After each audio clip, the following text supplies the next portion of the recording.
I put a new enemy in my world. So if my old enemy was, say, Huddersfield, Millwall, my new enemies became two businesses in Huddersfield that were established agencies. So this agency that you got into because you liked the buildings that it was in, what was it called? It was called Propaganda, not, and I mean, and it is to this day.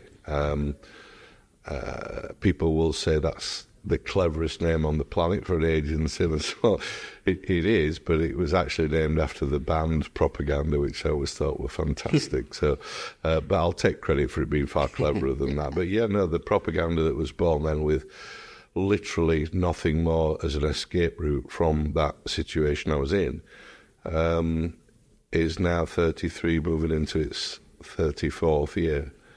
And that's phenomenal. The first business that you started, I mean, a lot of people go through strings of businesses before they kind of hit on the one that actually takes them to success.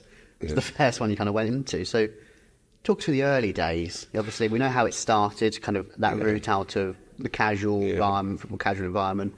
Kind of where did it evolve from there? So whilst the business started, the kind of modus operandi of me didn't particularly change. And I swapped what? I put a new enemy in my world. So if my old enemy was, say, Huddersfield, Millwall, my new enemies became two businesses in Huddersfield that were established agencies. And I remember walking into one within my first week and saying, "Hi, I'm here, I'm just being polite, but I'm letting you know I'll put you out of business in a year."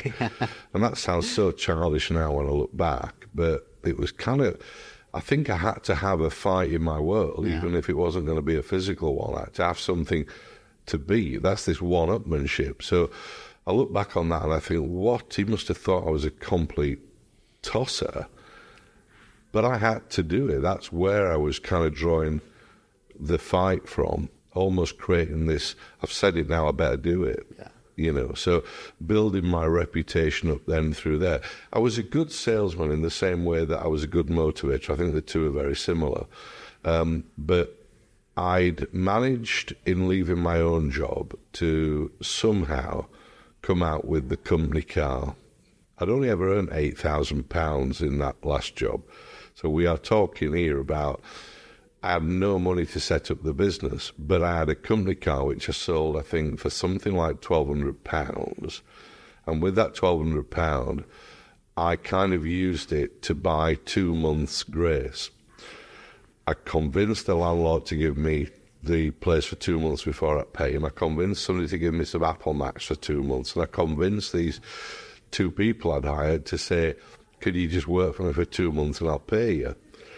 As you would expect, the 1,200 quid went into making this office look as good as I could with 1,200 quid. So IKEA was hit pretty hard, as you would imagine, but it did look brilliant, and we were weekends painting it and doing everything.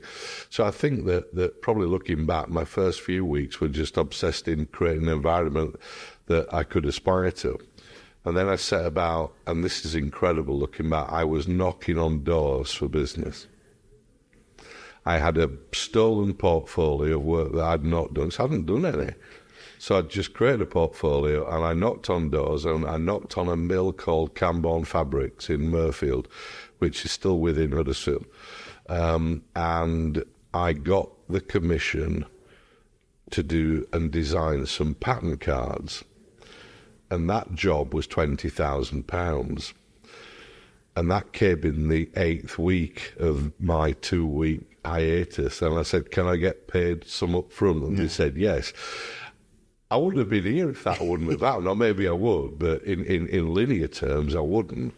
But if you can imagine having only ever earned £8,000 on a payroll, to then receive a 20,000 commission was phenomenal. And that was it. I always look back at that one moment and said, if I needed the break, it came at the 11th hour, and it came in the form of a design and print job from Camborne Fabrics. And why do you think they gave that commission? So you've turned up, you've got your portfolio, that you're done, this is what I've got and done, creative license there. Why do you think they gave you that break? What did you think they saw that they were like? I think they just saw a guy that was...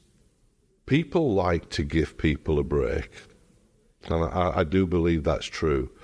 And I think that probably I would have unreservedly told the story of where I was at and what I was wanting to do, and then telling where my exact position and being very open with it. I think they'd have thought, well, I'm not giving him a bit more than a job. I'm giving him his first job, and I'm giving him a job that he probably needs. And I think that there was a lot of that about. And then the other side of me is, don't kid yourself. You were doing it half the price of anybody else going. So I'll never know the true answer to that. I'll lean on the fact that they were being kind, and they might one day, if I meet them, if they're still with us, tell me it's because it was half price of someone else. I'll never know.